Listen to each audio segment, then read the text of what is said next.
Hey everyone, it's Kim from Kim Taylor Ultimate Speaker, bringing you Momentum Monday.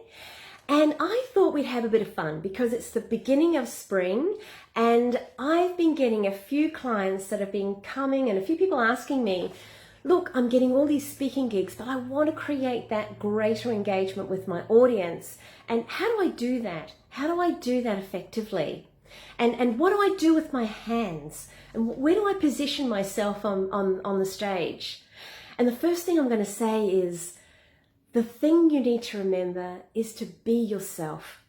That's the key thing, because when you're yourself and you are relating to your audience and you're being interactive with them and you're connecting with them in the way that they want to be connected with, then you are going to create that amazing response from them. You are going to create that engagement on that subconscious level. Your nonverbal communication, all of these things will just be connecting with them on that level.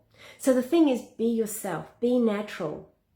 And look, I'm really happy to cover some ways that you can do it, but that's the first thing that I would love to share with you, is just be yourself.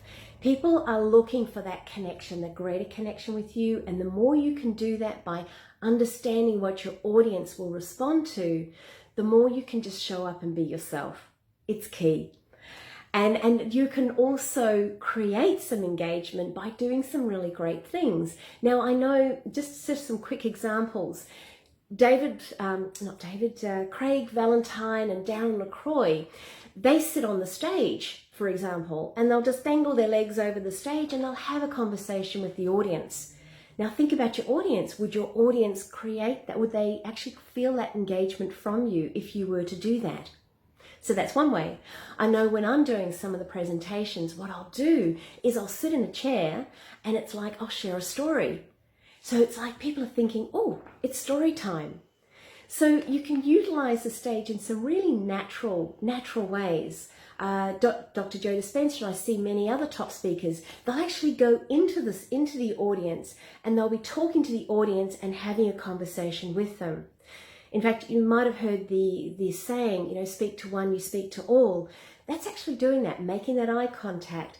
You're just having a chat with them. People feel that on that really lovely deep level, on that subconscious level. And speaking of subconscious, this is what we can do when we're using the stage. What we can actually do is reach people on that subconscious level.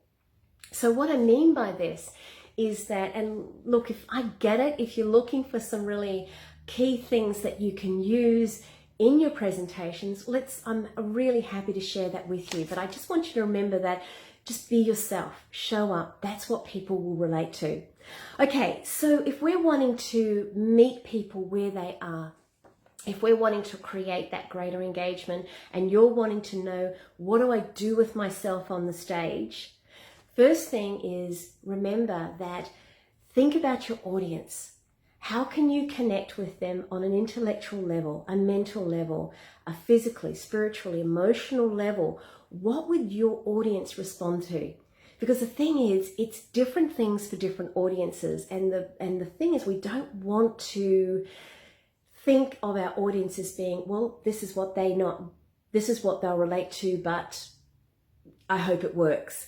Think about what they will really connect with and meet them on that level, because the more you do that, the more they're going to relate to it. So if it is sitting on the stage and kicking your legs and having a conversation, then do that.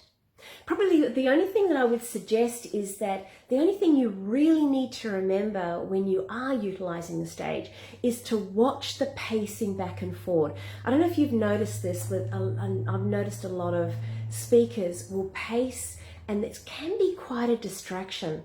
So learn to stand still and pause. It's not that you stand still, rock solid, and don't move. You just don't want to keep pacing back and forward across the stage, because it is a distraction. I don't know about you, but I hear that from a number of people, that they find it distracting. And I know I personally do as well. Okay, so let's look at some of the key things you can do. First of all, it would probably be a good idea to understand, well, what is using the stage doing, and what does that mean for your audience? How can that connect with your audience on that deeper level? So a neurolinguistic programming term is called anchoring. And what we call it is spatial anchoring. Now, what that means is that we can utilize different parts of the stage in order to create a deeper clarity, less confusion, greater connection, and create the reach all the different learning styles. You might have heard me talk about this in other videos where we've got 9 different learning styles. Well, actually using the different parts of the stage will connect with your audience on those different levels. More clarity, less confusion, reaches the learning styles, and the more clarity that they have, the less confusion they have, the more they're going to want to come on the journey with you, the more they're going to want to buy your products and services, the more they're going to want to know more about the greater the connection, okay? So that's the reason why. But what is a spatial anchor? So when it comes to the stage, what we're doing, I say we're creating spatial anchors, but what does that actually mean? So a spatial anchor, we position ourselves at different positions on the stage. To give you an example of what an anchor is, it could be something like traffic lights. Okay, traffic lights, we all know when we see a red light, we have to stop at the traffic lights. So an anchor becomes something that's external to us, creates an emotional response within us. So we see a traffic light, we know emotional change. We also know what we need to do, so we stop. Okay, it might be the sound of a particular piece of music, a particular song that creates an emotional response within us. So it's external to us, we hear the song, and it takes us back to a favorite time, a favorite memory.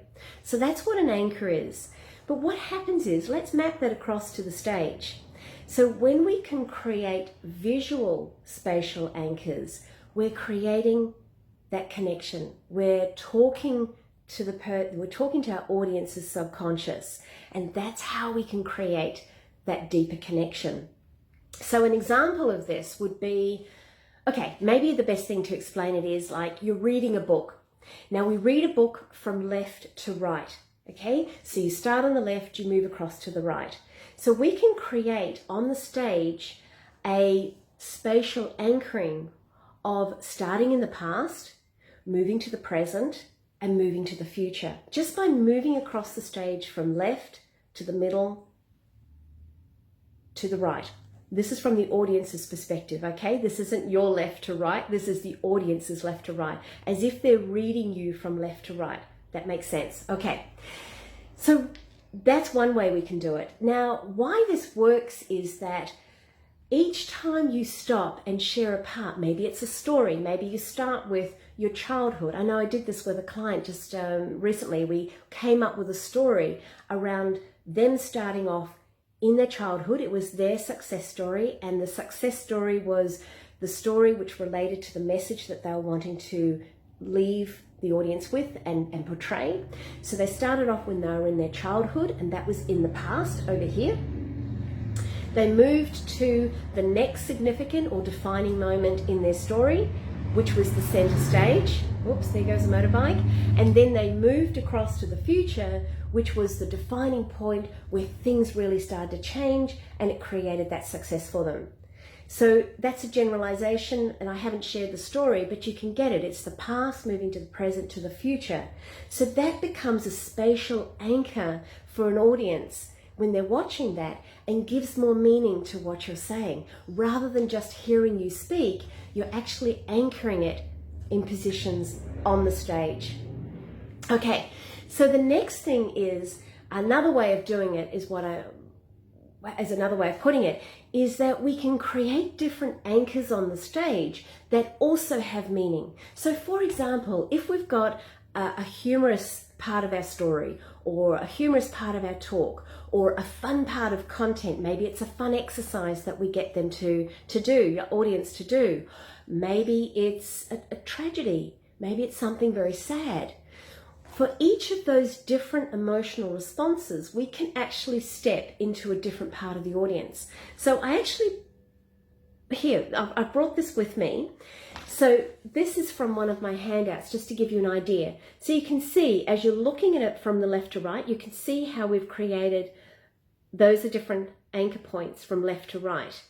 You can also see, let's have a look at it. Okay, I've put a negative state, a negative anchor point, so that might be something sad. So you would step back to the audience's left, your right at the stage to the back, and that would become the negative point.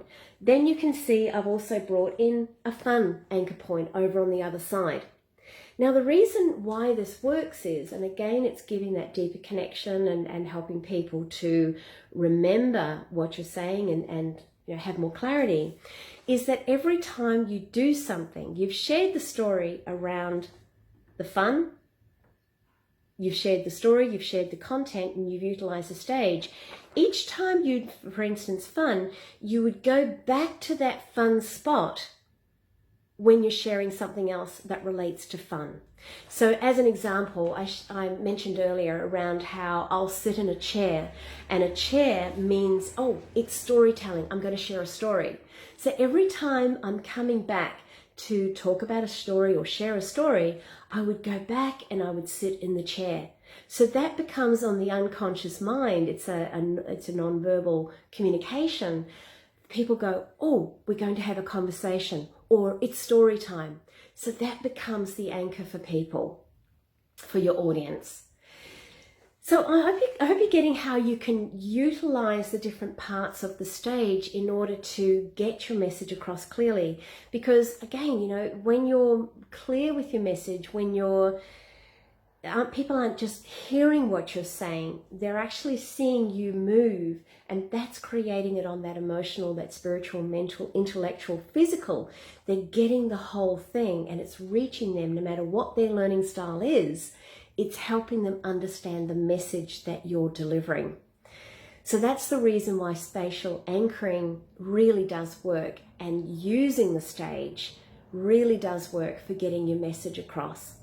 But remember, as I said at the very beginning, this is about not getting it right. It can be the biggest thing that people do, is that on clients I'm working for, it's just like, oh, and do I stand here? Oh, and now I stand here. No, let that go. Try one thing out, and then try another thing. For example, if you go, okay, let's experiment with fun anchors. Okay, I'm just going to bring in a fun anchor and see how that works with the audience. It's not about getting it right. It's about really creating the engagement with your audience. Make it about the audience, what's going to best serve them. And you showing up being yourself is being the best for the audience, because that's who they relate to. That's who they connect with. All right, so this has been great. Let me know if you've got any questions around this at all. And I look forward to hearing from you, and really happy to have a chat with you and help you with this, because I know what it can be like when you're wanting to get a clear message across and you're just not sure what to do.